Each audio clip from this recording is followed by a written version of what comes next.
বাড়ি তুমি দয়া করে মায়া করে তাদেরকে অনুষ্ঠানের ওসিলায় জান্নাতের সুউচ্চ মাকাম ফেরদাউস তাদের আমলনামায় দান করে দিও।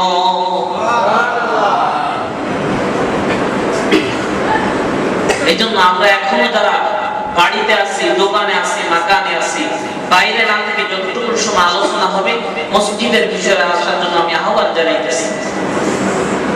যাক, মূল আলোচনা যেটা শুরু করব, আল্লাহ রাব্বুল আলামিন নিজে আল্লাহ রাসূলকে কি বলতেছেন?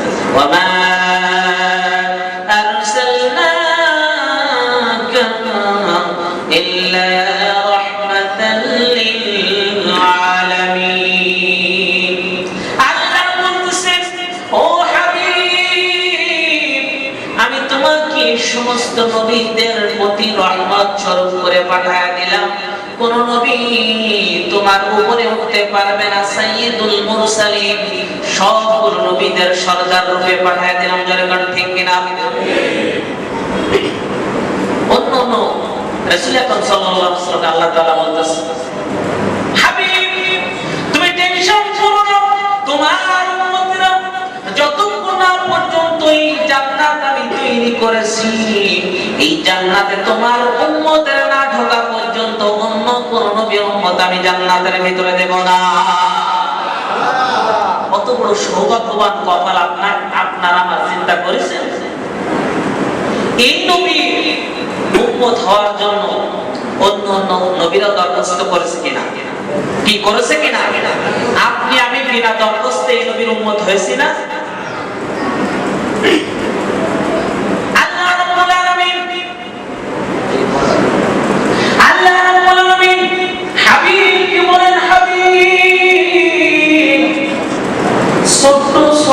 আমল দ্বারা তোমার উম্মতদেরকে আমি জান্নাতের বাসিন্দা বানাবো। ও হাবিব তুমি টেনশন নিও না, সেই ছোট ছোট আমলগুলো কিভাবে আজকে আমি আপনাদেরকে শিখিয়ে দিয়ে যাব। মানুষ যখন মারা যায় আপনি শোনার সাথে সাথে কি বলেন? বলেন ইন্না লিল্লাহি ওয়া ইন্না ইলাইহি রাজিউন। এটা কি কোনো হাদিস? এটা কি কোন হাদিস? কথা বলেন না, আপনারা ওয়াজ করেন না, এটা কোন হাদিস? এটা কি কোন দোয়া? কোন দোয়া? একটা দোয়া কি এটা?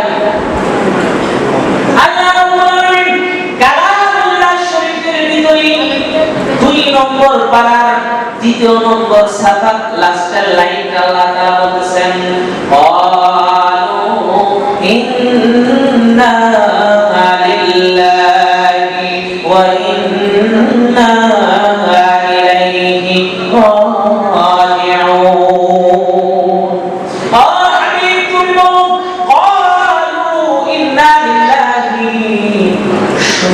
ইন্না লিল্লাহি শব্দের অর্থ হলো ইন্না লিল্লাহি আল্লাহ রাব্বুল আলামিন ওয়া ইন্না ইলাইহি রাজিউন। ও আল্লাহ, আমরা দুনিয়া থেকে যা কিছু করেছে মানুষ সম্পর্কে ভালো জানতাম, মানুষ তো অবশ্যই খারাপ না। ওয়া ইন্না ইলাইহি রাজিউন, আমরা তার উপরে খুশি হয়ে গেছি। আল্লাহ তুমিও তার উপরে খুশি হয়ে যাও, মৃত্যুর পরে তুমি তাকে জান্নাতের উচ্চ মাকাম জান্নাতুল ফেরদাউস তার আমলনামায় দান করে দাও। মুসলমান যখন মৃত্যুবরণ করেন, মুসলমানের জন্য দোয়া করলেন জান্নাতে যাও। অন্য কোন ধরনের মানুষ বললে কিন্তু তারা দোয়া করে না। ও বাবা, আল্লাহ তাআলা বলেন একটা মানুষ মৃত্যুবরণ করবে, আর মৃত্যুবরণ করার পরে তুমি তার দোয়া করে দিলে, তুমি তার জান্নাতের জন্য দোয়া করে দিলে। ও বাবা, তুমি স্মরণ রাখো, তুমিও যখন মৃত্যুবরণ করবা মহান আল্লাহ তাআলা তোমাকে আরেকজনের মুখ দিয়ে জান্নাতের জন্য দোয়া করবে। আজকে আমাদের গোষ্ঠীর ভিতরে কিন্তু একজন মানুষ চলে গেছে, নাম তার কি? অনেকেই কিন্তু জানে, অনেকেই জানে না। আব্দুল মজিদ গাজী। আল্লাহ রাব্বুল আলামিন আজকের দিনটা সোমবারের দিন, যেই দিনে আমার হাবিব দুনিয়ার ভিতরে এসেছিল সুবে সাদিকের সময়। সেই সুবে সাদিকের সময় 12টা আলামত ছিল, তার মধ্যে একটা আলামত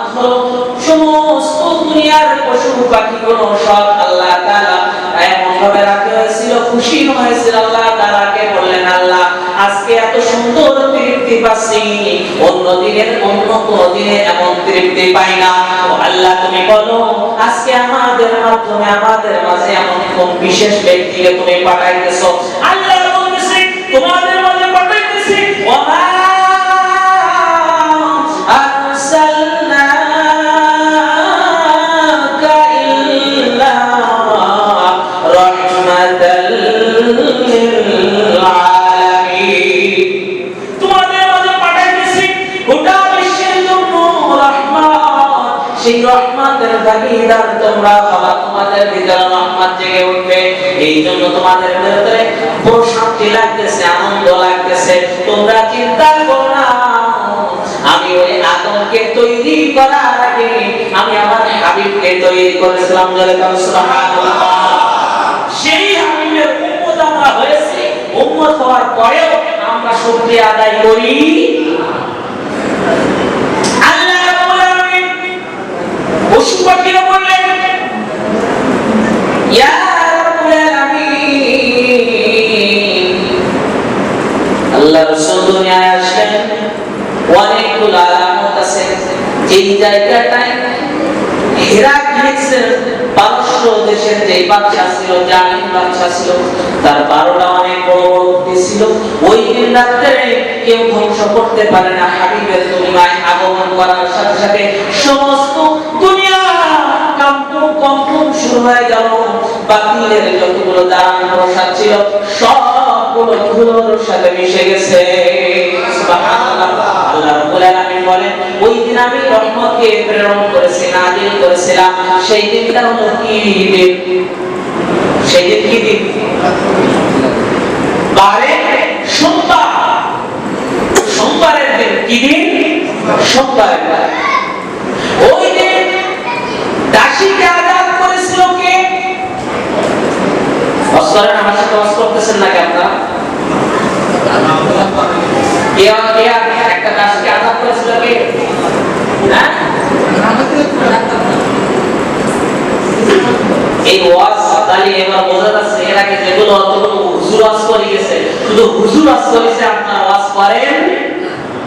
ক্লাসে যখন শিক্ষক ক্লাস দেয়, আমার ভাই মাস্টার সিএফ আবুল কাশেম, উনি একজন শিক্ষক, যখন ক্লাস করায়, ক্লাস করানোর সময় উনিও কিন্তু ক্লাস করার সাথে সাথে ছাত্রদের কি ক্লাসের আহ্বান জানায় কিনা? পরবর্তীতে বলে আব্দুর রহিম বলো দেখি কি করছে। আব্দুর রহিম যদি বলতে না পারে তাহলে কি বেদের বাড়ি পড়ে কিনা? আমার তো আপনারা সম্মানিত জ্ঞানে কেরাম, আপনাদের তো বেদের বাড়ি দেওয়া যাবে না, কিন্তু ভালোবাসা দিয়ে কিছু জিনিস আপনাদের ভিতরে শেখাই দেওয়ার চেষ্টা করবেন ইনশাআল্লাহ। আল্লাহ রাব্বুল আলামিন রাসূলের দাদা ছিলেন কে? এটাও আপনারা জানেন না? চিন্তা করেন, নাম দিয়েছেন সিরাজ।